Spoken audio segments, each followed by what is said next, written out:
అప్పు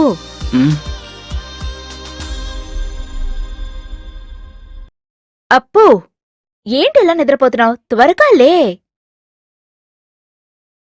ఏంటిది కొంచెం కూడా బాధ్యత లేకుండా? ఆఫీస్కి వెళ్లాలని లేదా ఏంటి? నీకో విషయం తెలుసా? నీ బంగారు తంగం ఉందే, తను ఉదయం నుండి కనిపించటం లేదని అంటున్నారు.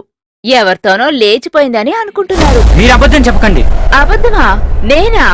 వాళ్ళ నాన్నను ఇంట్లో వాళ్ళు ఏం చేయాలో తెలియక తికమక పడుతున్నారు.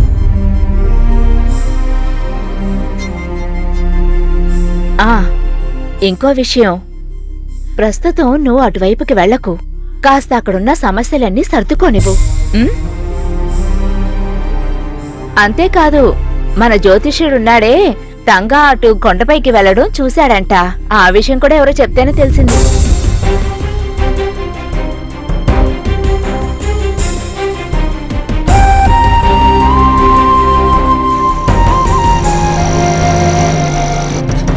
నువ్వెక్కడికెళ్తున్నావురా?